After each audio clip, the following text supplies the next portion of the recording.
Nós temos hoje à noite uma reunião de elaboração do Plano Estadual de Recursos Hídricos, que nós estamos aguardando isso lá desde que o comitê começou a surgir nessa região lá em 2001, através de um decreto estadual, e ela ocorre então às 19 horas lá na Câmara Municipal de Vereadores. Ela tem apoio da Câmara e ela é uma realização do Instituto CERT e do Comitê da Bacia Hidrográfica do Rio Tijucas-Biguaçu, porque recentemente nós assumimos também a bacia do Rio Biguaçu e esse plano de recursos hídricos, esse plano de bacias, ele atinge os 14 municípios que compõem o nosso comitê.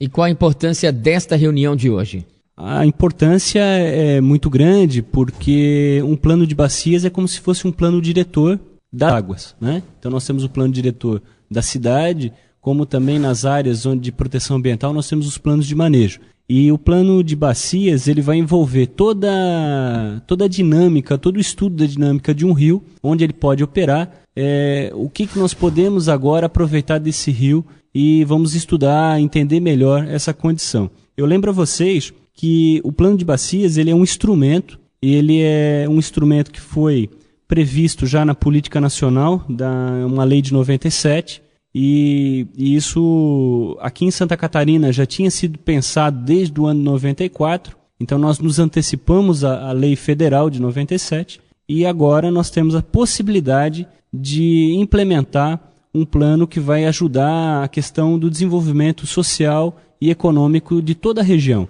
Lembrando que não é um plano apenas para Tijucas, não é apenas para o Rio Tijucas. Ele é para a bacia do Rio Perequê, do Santa Luzia, do Inferninho, do Rio Itapema, do Rio Biguaçu e todos aqueles rios que compõem essa nossa região nesses 14 municípios. Evidentemente que o Rio Tijucas é o rio maior de mais importância, juntamente com o Rio Biguaçu, porque eles têm uma possibilidade de abastecer a Grande Florianópolis num prazo muito curto, verificando que o Rio Cubatão, que faz parte de uma outra bacia, também já tem uma preocupação bem grande com o lançamento de esgoto, com a questão de mata ciliar.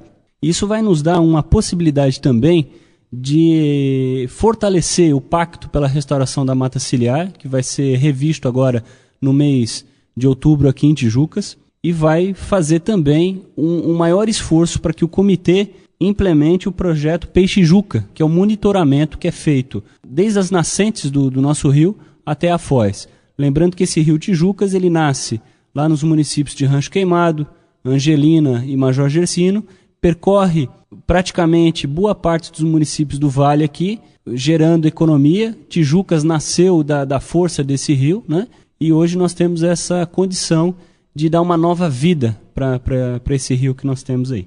Até quando se fala em uma região tão bem servida, né, hidrograficamente como a nossa, William, o plano ele se torna complexo pela quantidade de fatores, né, que devem compor esse plano, né?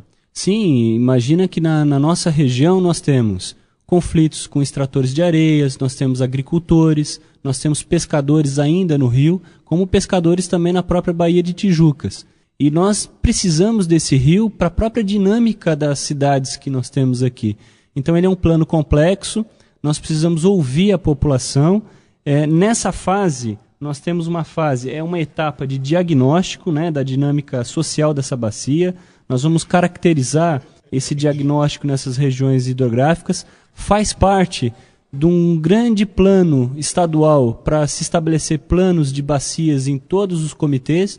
Santa Catarina tem 16 comitês, o Brasil inteiro já passa de 300 comitês de bacias hidrográficas, é um movimento muito forte e nós precisamos divulgar cada vez mais e dizendo o seguinte, comitê não é um comitê partidário, comitê ele é um parlamento, ele é um fórum das águas, onde as pessoas podem participar livremente nessa condição. Então essa reunião que acontece hoje lá na Câmara, ela é aberta para todos, né? A população pode ir lá participar, dar suas sugestões, suas ideias, entender melhor esse plano de trabalho nessa fase. E isso é muito importante porque um plano de bacias especificamente, ele tem algumas fases, né? Ele tem uma fase preparatória, que é onde a gente faz o levantamento de dados e a formulação de um plano de trabalho. Ele tem uma fase de diagnóstico, que é um cenário atual, que é a visão geral para detectar os problemas e as potencialidades desse rio. Ele tem uma fase de prognóstico, que é a projeção dos cenários, as tendências de evolução do quadro, a projeção do comportamento atual do rio ou dos rios que compõem essa bacia. Vai ter a fase de metas e programas e ações também, que vai ser desenvolvido com todos os parceiros. O comitê hoje do Rio Tijucas-Biguaçu, ele tem 55 membros em cadeiras participando. Então, o plano de bacia é esse instrumento de política de recursos hídricos, que ele é aprovado pelo Comitê de Bacias. Então, vocês veem a importância do comitê hoje. Não é mais a prefeitura, não é mais o SAMAI ou a CASAN que fazem esse tipo de trabalho. É o Comitê de Bacia Hidrográfica. Outra questão importante também, William, é quanto à entrega de premiações do concurso de redação que já aconteceu aqui no Comitê da Bacia Hidrográfica. Nós priorizamos a Semana do Rio Tijucas, né, porque tem uma lei municipal que reverencia essa questão do rio. Lembrando que um rio que foi apontado pela primeira vez historicamente pelo Sebastião Caboto, um navegador genovês, em 1530, e que houve todo um estudo a partir dos anos 1700 de navegabilidade desse rio.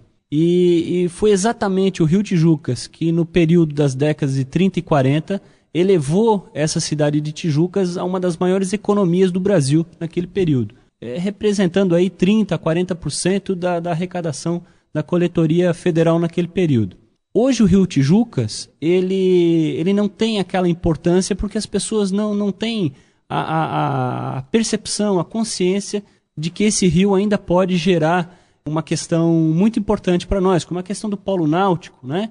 E uma captação de água para toda a nossa região. Então nós precisamos, através desses trabalhos de conscientização, de sensibilização do Comitê de Bacia Hidrográfica, nós vamos até as escolas, fazemos uma capacitação com os professores, com os alunos, né, através desse trabalho que é o concurso de redação e desenho, e nós estimulamos exatamente isso. O que foi o rio, o que ele representa hoje e o que ele poderá ser para toda essa nossa região. Isso não apenas o Rio Tijucas. O Rio Inferninho, aqui muito próximo, ele serviu para um estaleiro para a nossa população de pescadores numa época muito recente. Então, nós utilizamos a Semana do Rio Tijucas para dar ênfase a essa entrega de premiações, lembrando que isso não tem uma característica de disputa entre os alunos, mas é mesmo de sensibilizar, de priorizar que nós temos uma questão da literatura, da questão das artes e também do meio ambiente. A gente junta esses aspectos e faz do aluno um ser dentro do processo. A gente joga de novo a população no centro do debate. Um outro evento que também tem tido muita repercussão ao longo dos últimos anos, que a gente vem acompanhando, é a Maratona Fotográfica, né, William? Sim, a maratona ela é uma percepção exatamente da realidade do rio.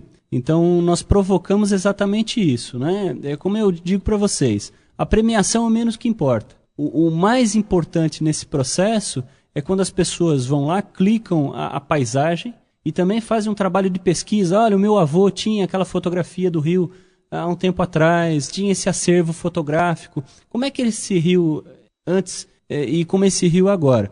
E lembrando a vocês que nós vamos ter um projeto, isso vai ser desenvolvido até novembro, de uma mostra fotográfica. Então nós estamos trabalhando já nisso, vamos passar pelos 14 municípios aqui, levando essa mostra fotográfica. As melhores fotografias do ponto de vista histórico ou atual, elas vão estar expostas nessa mostra fotográfica. Então a população da bacia vai ter acesso a esse tipo de visão dessa paisagem dos nossos rios, né? William, para finalizar sua participação conosco, sobre a questão do plano de bacias aqui do comitê, é claro que você tem contato aí com as outras bacias, com os outros comitês em Santa Catarina. Lógico, cada região tem a sua característica própria, mas em termos do Rio Tijucas, os problemas aqui que o comitê enfrenta assemelham-se a outras bacias no estado? Sem dúvida, nós temos problemas muito parecidos, não só na região da Grande Florianópolis, como no sul do estado também, com extratores de seixos, de areias e tudo, onde o comitê ele faz uma mediação desse conflito. Ele faz aproximação das partes envolvidas e tenta um melhor caminho nesse sentido. Evidentemente que muitas vezes o Ministério Público entra nessa seara, né, sem que o comitê emita uma opinião sobre isso. O comitê exatamente ele faz isso, ele aproxima, ouve as duas partes e tenta solucionar esse conflito de interesses. Nós vivemos numa sociedade de conflitos e isso é necessário que se faça. É bom que se entenda que, muito embora as extrações sejam necessárias para a economia regional, elas também têm que ter a sua parcela de responsabilidade na questão ambiental. Então isso pode ser em Nova Trento, onde hoje tem um conflito muito grave lá, ou pode ser em Canelinha, ou pode ser em Tijucas, ou mesmo em Governador Celso Ramos, onde nós temos algumas cavas que ficaram lá abertas, né? Então nós temos esse tipo de conflito. Um outro conflito muito grave que nós temos aqui na nossa região é a questão do saneamento básico. E a gente quer parabenizar a administração aqui de Tijucas, sem apelar para uma questão político-partidária, né? Mas parabenizar a administração pelo trabalho desenvolvido no tratamento de pelo menos 60% do saneamento aqui de Tijucas. Nós sabemos que ali a região da Santa Luzia vai ficar de fora, por enquanto, desse projeto. Podemos, de repente, num futuro próximo, abranger essa área também, mas já é um passo decisivo no sentido da gente salvar o Rio Tijucas, porque o Rio Tijucas recebe uma quantidade gigantesca de esgoto doméstico e industrial, né? E nós temos também a possibilidade agora de repensar esse rio para um possível polo náutico. Porque a pessoa que quer investir nessa área, ela não vai querer, evidentemente, esgoto. E esse esgoto que ele está sendo jogado no Rio Tijucas, ele vai parar lá nos Ganchos, ele vai parar em Bombinhas, ele vai parar em Porto Belo. Então nós temos que ter esse entendimento também, que aquilo que o pescador vai recolher de camarão, de peixe lá na Baía de Tijucas, lá em Ganchos, pode ser afetado com o esgoto que desce desde lá de Major Gersino, Nova Trento, essas cidades todas que estão abastecendo. Então é muito importante que as cidades se preocupem com isso. São João Batista, por exemplo, assumiu um compromisso de tratar 100% do esgoto da cidade e todos os municípios estão se antenando para essa questão de que saneamento é vida. Se a gente salvar o Rio Tijucas, nós podemos crescer muito mais socialmente, culturalmente e economicamente. A economia da nossa região passa pelo Rio Tijucas. Tá certo, nós queremos agradecer a participação do assessor de comunicação do Comitê da Bacia do Tijucas, William Vollinger Brenovida. Muito obrigado e até uma próxima. Um abraço.